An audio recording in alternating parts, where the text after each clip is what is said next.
After finishing an illustration, there are usually a couple of steps that I take to make it more impactful. In this video I will be using Krita, but these steps are applicable to any drawing software like Clip Studio Paint or Photoshop as well. This first step is for making the intended focal point stand out more. We will do that by blurring the fore and background. First, duplicate your drawing by creating a new layer from visible.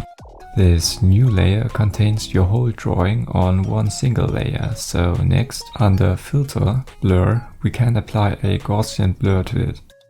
Adjust the strength of it to something medium like this. Now, since we want the focal point to stand out, erase whatever is the focal point or shouldn't be blurred. If the blur is still too strong around the edges, lower the opacity of the blur layer. This way you can create some sense of depth pretty easily. In this next step, we will make the painting look more colorful and coherent. For this, create a new layer and set its layer mode to color dodge. Select a color of the same hue as your light source and using an airbrush, apply it to the shapes that are in light. If the color dodge looks weird, experiment around with other slightly different colors until it feels right. Another thing I like to do with color dodge is to select the whole character and on a color dodge layer with low opacity, highlight the area from which the light is coming, like this. I think that this usually makes drawings feel much more colorful, coherent and fitting for the atmosphere. Keep in mind though that this will make your illustration feel lighter, and if you're aiming to create a darker mood, then you probably shouldn't use color dodge. Instead, you could try creating a dark transition on normal mode. This step is the one that oftentimes makes the most difference in a drawing's final look. Create the filter layer and go to color adjustments.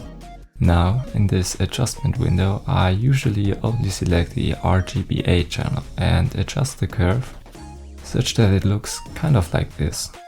This simple change will make drawings pop out much more. Something else I do pretty often is go into the separate red, blue and green channels and experiment around with the overall hue. In this drawing, for example, I changed it from a blue hue to a more greenish hue, because I liked how that felt much warmer than before. So maybe experiment around with these graphs. There are a lot of subtle things that you can adjust which might add some impact to the final illustration. Beware though not to overdo it, since it can make your drawings look really over the top. Another thing I like to do, which does however depend on the mood of the drawing, is detailing brushes. For example, I got this lens flare kind of brush as well as some dusty brushes. For those that use Krita, I got these brushes from the Rakuri brush set, which I will link in the video description.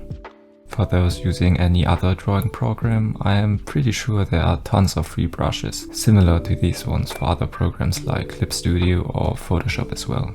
Obviously, these dreamy lens flares wouldn't fit a dark atmosphere though, so it really depends on the situation whether I use these brushes or not. Now, let's make this drawing look more professional. One thing that is important to make it look advanced is coherence. The whole drawing has to feel as if it belongs together. One simple step for that is to add random noise. But don't just create a new layer with your whole drawing and put random noise on it.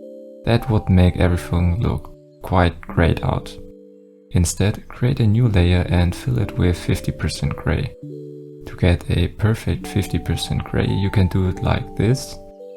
Or paint with pure black on 50% opacity and then color pick the resulting color. Once you have the right shade, fill the whole layer and then, under Filter, Other, apply random noise.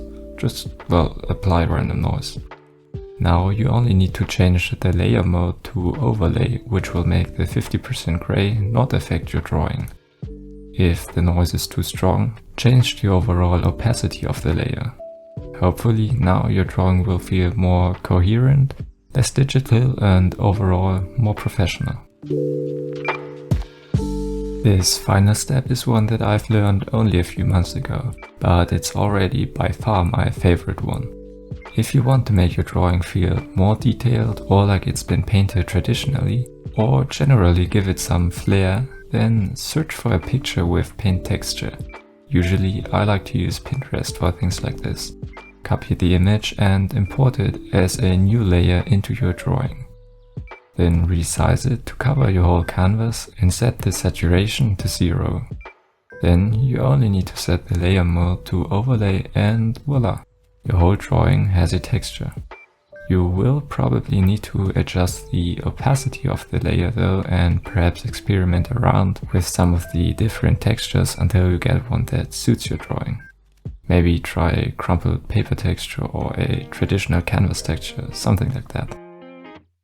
Hopefully, among these 6 post-processing tips there have been some that you didn't know of before and which will prove useful in your future illustrations. If you've got any other post-processing steps like these, which I haven't mentioned, please comment them under my videos so that I can pin them. I hope I could help you. Please drink some water and maybe check out some of my other videos, I would appreciate it.